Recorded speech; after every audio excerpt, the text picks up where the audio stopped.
Logicamente, Deus ele está no controle de todas as coisas, eu acredito nisso. Algumas coisas que têm acontecido na minha vida, talvez na sua vida, você talvez pense que é uma coincidência, é um acaso. Nada na sua vida acontece por acaso. Talvez você tenha entrado aqui nessa noite com alguma dúvida. Será que Deus realmente existe? Por que que eu vivo? Por que que eu nasci? Para que eu fui criado? Essas respostas, eu não posso abrir a sua mente e colocá-las dentro do seu coração. Mas existe uma pessoa que nós acreditamos que está aqui nessa noite, que é o Espírito de Deus. Ele pode. Eu não posso. Reverendo Éder também não pode. Não temos poder para isso. Nós não temos. O que nós fazemos é simplesmente esboçar a palavra de Deus, pregá-la. E aí o Espírito de Deus que está em nós, que nós acreditamos, habita o nosso coração, vai falar ao seu coração, não sou eu. E ele vai trazer uma resposta para você, acredite nisso. E eu gostaria de falar sobre família, a terceira prioridade na vida cristã. Quando eu falar aqui família, a terceira prioridade na vida cristã, é justamente porque nós fomos criados por Deus, fomos gerados para que vivêssemos uma vida de acordo com a sua palavra, com as determinações ou com a determinação que Deus deu ao homem, desde quando começou lá no Éden. Então, eu gostaria de convidar você a abrir a sua Bíblia, num texto que vocês sabem de cor e salteado, talvez melhor do que eu, Efésios capítulo 6, Efésios, carta de Paulo aos Efésios, capítulo 6. Diz assim a palavra de Deus: Filhos, obedecei a vossos pais no Senhor, pois isto é justo. Honra a teu pai e a tua mãe, que é o primeiro mandamento com promessa, para que te vá bem e sejas de longa vida sobre a terra. E vós, pais, não provoqueis vossos filhos a ira, mas criai-os na disciplina e na admoestação do Senhor. E vós, pais, não provoqueis vossos filhos a ira, mas criai-os na disciplina e na admoestação do Senhor. Espírito de Cristo, nós pedimos em nome de Jesus que tu, nesse momento, o Espírito Santo fale ao nosso coração. Precisamos de uma intervenção e que o Senhor fale primeiramente ao meu coração, porque eu sou carente, necessitado e dependo do Senhor para todas as coisas. Em nome de Jesus. Amém. Amém. Eu comentei com vocês aqui há um tempo atrás que, vejam só a disposição da minha mão aqui, as 5 prioridades na vida cristã. Então, se você olhar aqui para a minha mão, você vai pelo menos ter uma ideia. Aqui eu tenho minha mão com os 5 dedos. O primeiro dedo, o polegar, está direcionado no sentido vertical e os demais no sentido horizontal. Então, eu vou aqui ilustrar para vocês. A partir do capítulo 5, a partir do verso 18, quando o apóstolo Paulo começa, antes de chegar no capítulo 6, ele diz assim: não vos embriagueis com vinho em que há contenda, mas enchei-vos do Espírito. Essa é a primeira prioridade na vida cristã, Deus em primeiro lugar.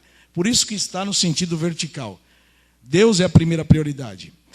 A segunda prioridade, depois ele diz lá no verso 22 do capítulo 5, vós, maridos, amai vossas esposas, esposas sejam submissas aos vossos maridos.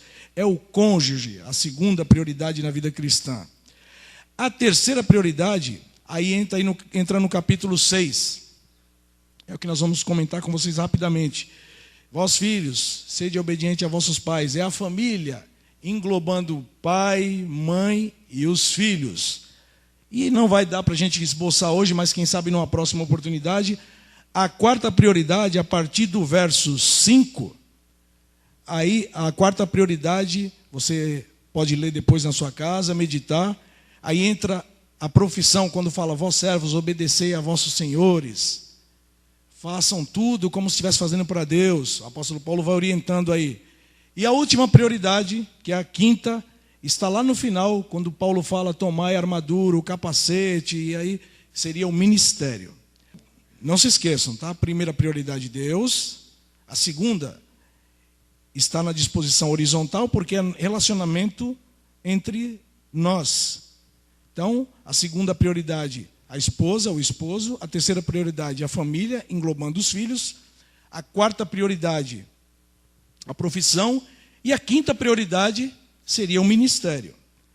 Muitas vezes, na nossa caminhada, na nossa trajetória, vou falar aqui agora para nós, os cristãos, nós não somos abençoados, logicamente, porque Deus nos abençoa, independente das nossas dificuldades, dos nossos pecados, dos nossos erros, Deus nos abençoa tremendamente, mas nós não somos bem-sucedidos e às vezes não temos sucesso na nossa vida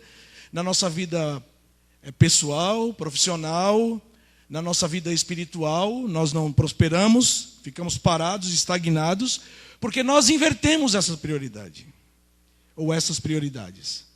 Às vezes nós colocamos o ministério acima de Deus.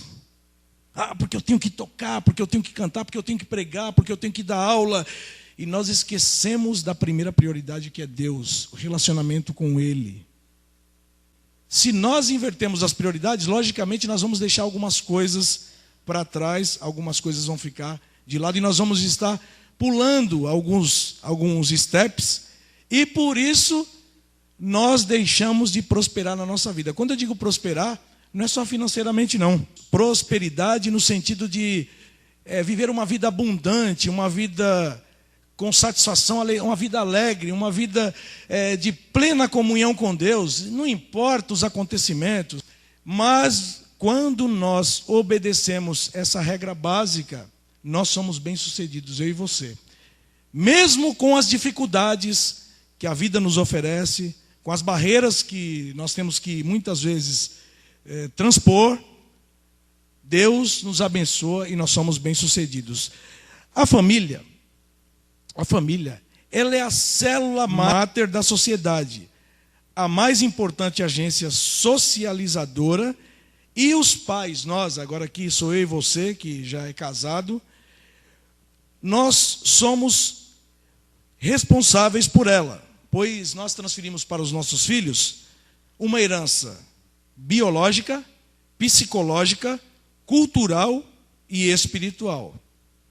Essa palavra mater, dizem os estudiosos, que ela é de origem latina, e ela quer dizer mãe social, ou seja, aquela quem é socialmente atribuído o papel de mãe. Por que a sociedade ela está cada vez mais decadente? Nós, às vezes, nos escandalizamos com as notícias que nós ouvimos na televisão, nesses programas de reportagem policial. Às vezes nós vemos tragédias, e não vai muito longe, não precisa ser lá em São Paulo, no Nordeste, aqui mesmo na nossa região. Tem acontecido algumas coisas que nós ficamos, às vezes, com o queixo caído, boquiabertos. Na realidade, nós não deveríamos ficar assim, porque a Bíblia ela já nos alerta para isso. É que nós ficamos, meu Deus, mas como pode acontecer isso? Nós acreditamos que Deus está em nós, está conosco, habita no nosso coração, nós cremos nisso, mas a Bíblia diz que o mundo jaz no maligno. Então nós acreditamos em uma palavra que é verdadeira, numa palavra que traz conforto e consolo para o nosso coração. Mas há 6 tipos de pais, que eu gostaria de falar rapidamente aqui. Espero que você e eu não se encaixe em nenhum desses tipos aqui. Os pais rejeitadores são aqueles que fazem acepção, têm preferência de sexo. Ou, por exemplo, numa situação adversa, em que entra em conflito, aí o pai, numa discussão, talvez com o filho, acalorada, ou falando alguma coisa, fala, por isso que eu queria que você tivesse nascido uma mulher, não um homem. Talvez se fosse uma mulher, não me daria tanta dor de cabeça. E aí fica sempre O pai, então esse pai é o rejeitador desde lá do ventre. Quando ele recebe a notícia através de um ultrassom, alguns aqui nasceram numa época como eu nasci, que não tinha ultrassom, esperava na hora, né? Mas hoje, mas alguns têm a notícia e falam, não, eu queria uma menina, eu não queria, aí fica aí começa a falar algumas coisas, e a criança está ali ouvindo e tudo mais. Esses são os pais rejeitadores. Mas também há os pais violentos e perversos. São aqueles que castigam ou não têm controle emocional nenhum sobre sua vida e descarregam no filho ou nos filhos todo o seu ódio ou a sua frustração. Então há pais que são pais que não pensam no que falam. Também há os pais ignorantes, aqueles ignorantes no sentido de disciplina o filho de uma forma fútil, por qualquer coisa, espanca o filho, bate no filho. Fica imaginando esses filhos que sofreram esses espancamentos. Então são pais ignorantes, pais que não têm senso nenhum com relação à criação dos filhos. Em vez de conversar, eles também gritam com os filhos, explodem por qualquer coisa. Não tem senso nenhum, sensibilidade nenhuma com relação aos filhos. Também existe os pais dominadores. Os pais dominadores são aqueles que, mesmo depois do filho casado, ele quer controlar a vida do filho. O filho vai comprar alguma coisa, vai tomar alguma decisão, em vez dele perguntar lá para a esposa, eles entrarem no acordo. Eu não estou falando aqui que o filho nunca vá consultar o pai, não é isso. Mas sempre a decisão final tem que ser do pai. E o pai ele acaba dominando, porque se o filho fizer alguma coisa, porque você não me consultou, você não falou comigo, agora se der errado, problema seu. Esses são os pais dominadores. Eles querem saber de tudo que está acontecendo até no casamento, na vida íntima do casal. Existem também os pais liberais. São aqueles que não impõem limite aos filhos, ou limites aos filhos, nem percebem a presença deles, se eles estão em casa ou não. Filho sai, chega 2, 3 horas da manhã, 4 horas da manhã, vira o dia, e ele e o pai não estão nem aí. Aí se acontece alguma coisa, você mãe, você é culpada. Você que autorizou. Aí a mãe vira, mas você é o pai. Esses são os pais liberais. E também existe os pais omissos. Os pais omissos são aqueles que a casa está caindo, está derrubando as paredes, ele não está nem aí. O filho está jogando pedra na televisão, está pendurado no ventilador girando, e ele, a mamãe, você não está vendo? Eu não quero nem saber, isso é com você que é mãe dele, eu não quero nem saber. Cuide aí você dele, e a mesma coisa a mãe. Então são os pais omissos. Mas também há tipos de filhos que são gerados por conta desses pais, e eu vou citar aqui rapidamente, pelo menos 3 tipos de filhos. Agora é para vocês, jovens, adolescentes. Primeiro tipo de filho é o filho rebelde. Depois você leia na sua casa, 2 Samuel, do capítulo 13 até o final do capítulo 18, e veja quem foi Absalão. Eu não vou contar a história aqui porque nós não temos tempo. Mas Absalão foi um dos filhos, um dos homens mais mimados que eu já pude ler na palavra de Deus. Absalão deitou e rolou, bagunçou no reinado do seu pai Davi, e Davi consentiu algumas coisas, e o fim de Absalão foi trágico. Absalão morreu pendurado numa árvore ao fio da espada. E diz a palavra de Deus que Absalão era um homem que tinha um dos cabelos, o cabelo mais bonito de toda a existência. Se você acha que seu cabelo é bonito, não chega nem aos pés de Absalão. A Bíblia que diz isso, era um cabelo muito lindo, era um cabelo que não tinha como se comparar. Porém, Absalão era um filho rebelde, filho desobediente, fazia o que queria e aprontou muito no reinado do seu pai Davi, um homem que foi um homem chamado segundo o coração de Deus. Mas também aos filhos que são gerados pela sociedade, filhos sem temor a Deus. Nós temos outro exemplo aí, ou um exemplo em 1 Samuel capítulo 2 também, lá no verso 17, Fala sobre os filhos do sacerdote Eli, chamado Hofni, alguns falam Hofni, e Finéias. Eram outros que não tinham sensibilidade, ou porque pela criação que eles tiveram, pela educação que o sacerdote Eli, homem de Deus, deu a eles, eles bagunçaram. Então eram filhos sem temor a Deus. Mas aí eu pergunto para vocês, talvez você aqui jovem, mas meu pai nunca me falou nada. Eu sempre fiz o que eu quis, meu pai sempre me deu liberdade. Mas aí entra também a sensibilidade do pai para com o filho.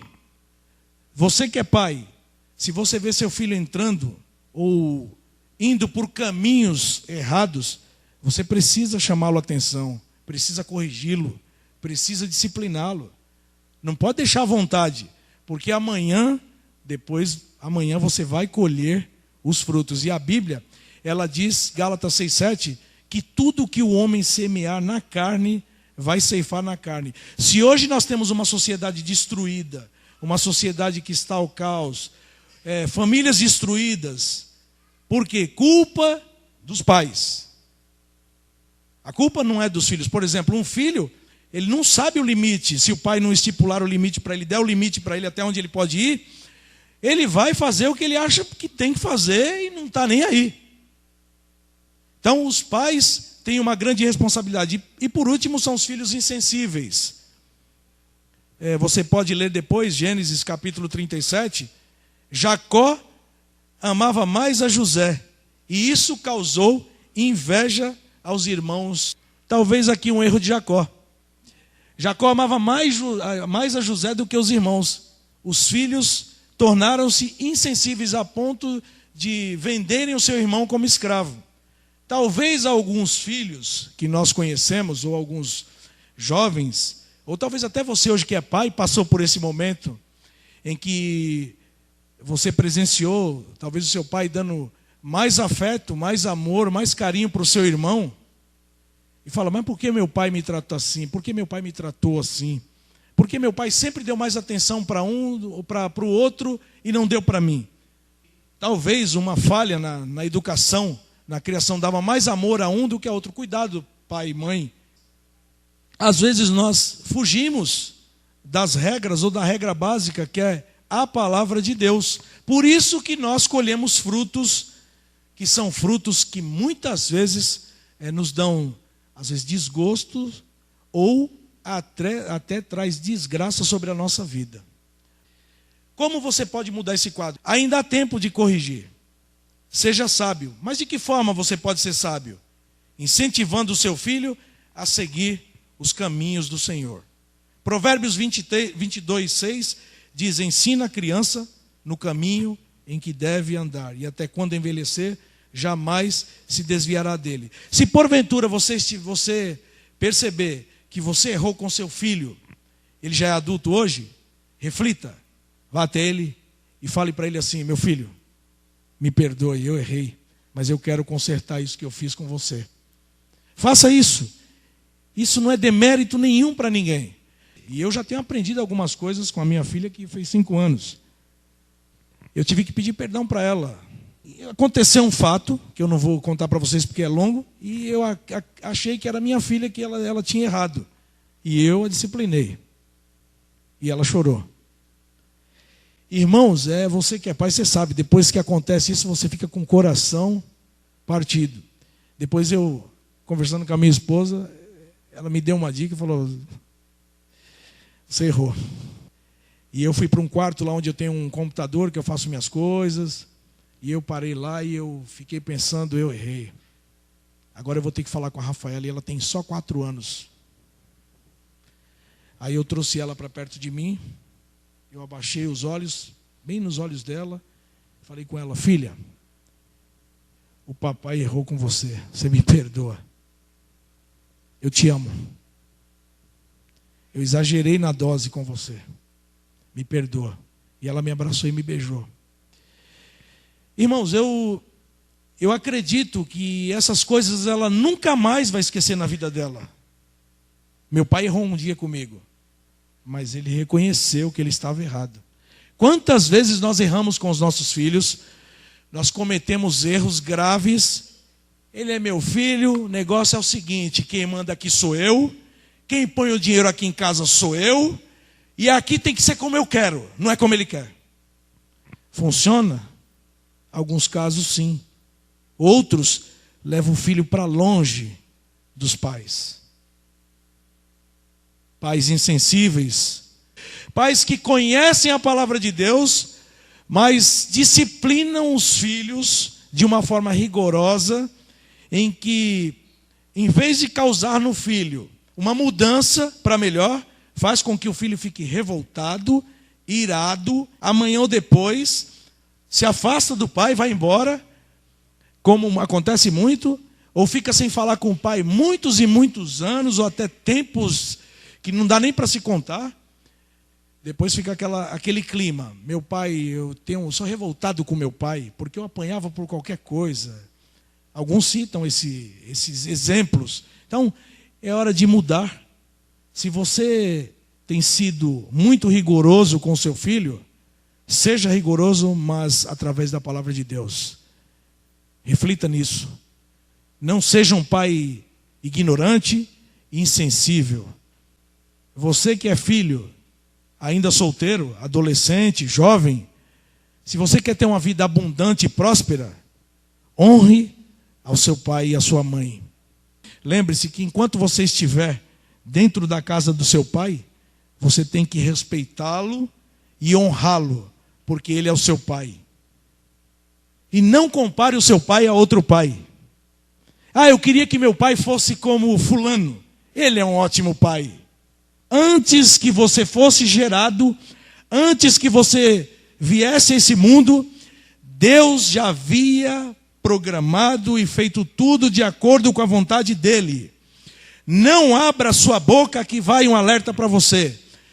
Não se queixe ou não fale nenhuma coisa que venha ofender ao seu pai, à sua mãe, porque você nasceu nessa família porque Deus quis. Aqui é para todos agora. Jovens, casados, pais, filhos, e eu vou encerrar com essa palavra. Se você tem padecido necessidades, aflições, está dando tudo errado, as coisas estão indo de mal a pior, reflita nessa palavra. Honre ao seu pai. Seu pai talvez não fale para você, mas talvez alguns de vocês aqui tenham passado horas e noites sem dormir, orando pelos filhos. Continue, pai, não desanime, não desista. Se você tem passado dificuldades, aflições, não desista, não desanime, porque Deus está com você até a consumação dos séculos. Construir a família sobre os alicerces da palavra de Deus é prepará-la para resistir aos ventos da perversão de valores espirituais desta sociedade humanista e secular. Quem ouve a palavra de Deus e a pratica é semelhante ao homem prudente que edificou a sua casa sobre a rocha. Bendito Deus, eterno Pai, nós não entendemos muitas vezes o propósito, Senhor, que o Senhor tem para conosco, para as nossas vidas, mas em nome de Jesus, agora eu quero interceder pelas famílias aqui representadas, pelos pais, pelas mães que estão aqui nessa noite, pelos filhos aqui presentes. Se há algum laço, Senhor, alguma seta do inimigo contra essas famílias, seja repreendido no nome de Jesus, porque no nome de Jesus há poder. Se há adversidade, se porventura, Pai, algum pai ou alguma mãe, algum filho estão sem se falar, estão, Pai, com intrigas, que seja repreendido, que haja harmonia, que haja perdão, que o Senhor derrame a tua paz sobre estes seus filhos, que haja, Senhor, quem sabe até conversão, mas que o Senhor esteja falando aos corações daqueles que estão aqui essa noite. Nós acreditamos no poder da tua palavra e cremos que ela vai causar impacto,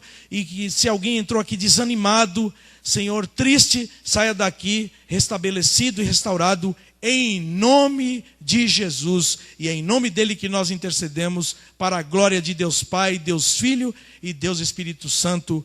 Amém. Amém.